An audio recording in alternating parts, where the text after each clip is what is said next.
I'd like to share a story that I enjoyed hearing when I was growing up, particularly at this time at Christmas. It's Rudolph the Red-Nosed Reindeer.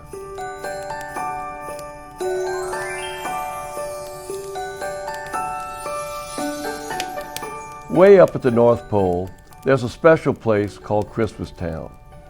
Families of reindeer live in cozy caves. Elves work at the factory, making presents for children. In Santa's castle, Mrs. Claus makes sure he eats plenty so that his holiday suit fits just right. Everyone loves living in Christmas Town, except for one year when the weather was so bad that Christmas was almost canceled. One spring, Donner, the lead reindeer who helped pull Santa's sleigh, became a proud papa. He and his wife named their son Rudolph. Soon after little Rudolph was born, his tiny red nose began to glow. "Great bouncing icebergs," exclaimed Santa when he saw this. If Rudolph's nose continued to glow, Santa said he would never make the sleigh team when he grew up. Donna taught Rudolph all the things a young reindeer needed to know, especially to be aware of the abominable snow monster. All the while, he hid Rudolph's nose under a cover and hoped it would someday stop glowing. As the months went by, the elves were busy making Christmas toys.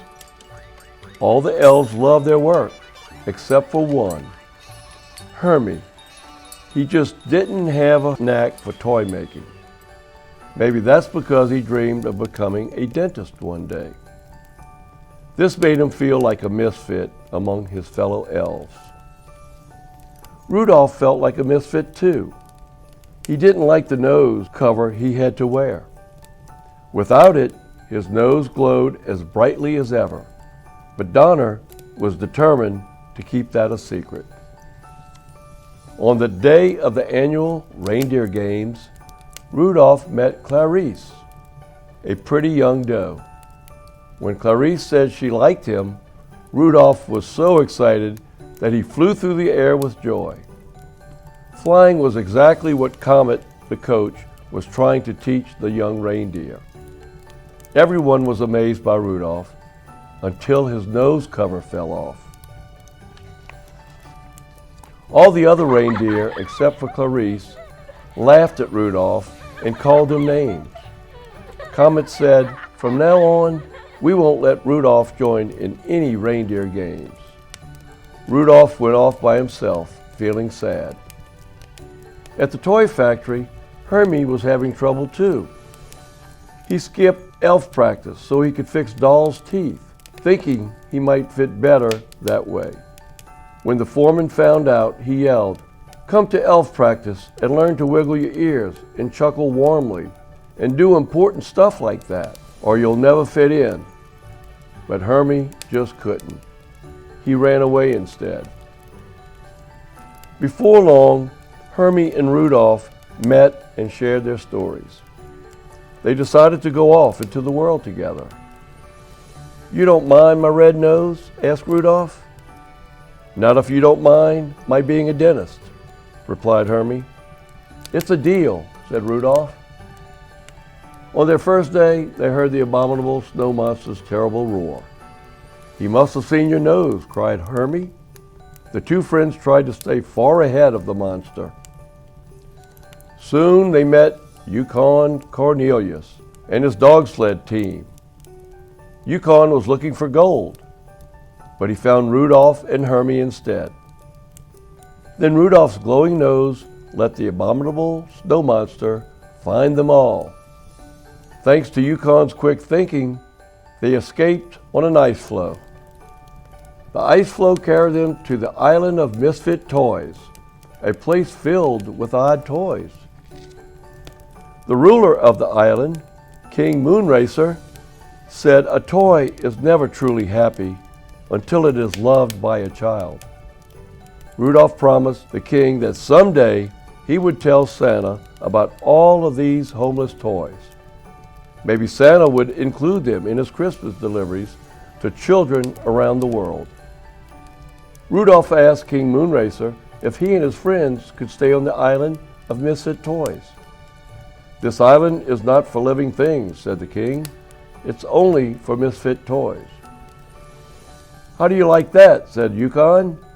"Even among misfits, we're misfits." The king let the friends rest overnight before they moved on. When Hermie and Yukon were asleep, Rudolph slipped away. Knowing that his nose would put them in constant danger with the abominable snow monster, he didn't want to be the cause of any harm to his friends.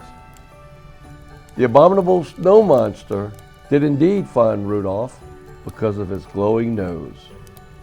He chased the young reindeer everywhere. During that time, Rudolph grew up. One day, he realized it was time to go home. Meanwhile, Rudolph's parents and Clarice had been out looking for him ever since he left. It was now 2 days before Christmas Eve, and Santa told Rudolph that without Donner, he'd never be able to get his sleigh off the ground. Rudolph was determined to find his parents and Clarice. As he began to look for them, the storm of all storms hit. Thick snowflakes fell, making it hard to see. Rudolph had an idea where his parents and Clarice were, in the cave of the abominable snow monster. He made his way there, despite the storm, and found Clarice in the monster's clutches. "Put her down," Rudolph cried. The abominable snow monster did, and went after Rudolph instead. Yukon and Hermie, who had been searching for their friend, arrived at the cave just in time. Quickly, they lured the monster outside and knocked him out with a big rock. Then Hermie removed all of the monster's teeth. Finally, Hermie got to be a dentist. When the abominable snow monster woke up, Yukon pushed him back, and back, and back, until the monster, Yukon, and his dogs all slipped over the edge of a cliff. Rudolph and his friends and family were heartbroken when they returned to Christmastown. When the others heard the entire story, they realized that those who are different are important too. They all apologized to Rudolph and Hermie. The foreman even told Hermie he could open up his own dentist office, and Santa agreed to find homes for the misfit toys. Just then, there was a knock at the door. It was Yukon, his dogs, and the abominable snow monster. Even though they had all gone over the cliff, the abominable snow monster was able to bounce, and so they had all landed safely. Now the monster was no longer mean. He even got a job. He placed the star on top of the Christmas tree. Everyone cheered. The next day was Christmas Eve, but the weather was so bad that Santa could not fly his sleigh safely through it. He reluctantly started to tell everyone that Christmas was going to be canceled for the first time ever. But then he realized that there was a way through the storm after all. "Rudolph," Santa said, "you and that wonderful nose of yours, that nose can cut through the murkiest storm. Rudolph, with your nose so bright, won't you guide my sleigh tonight?" Rudolph replied, "It will be an honor, sir." The sleigh was loaded, the reindeer got into place, and Santa climbed aboard. Rudolph took the lead, and the sleigh took off. Santa's first stop? The island of misfit toys. Everyone had an extra Merry Christmas that year, and Rudolph went down in history as the greatest reindeer of all time.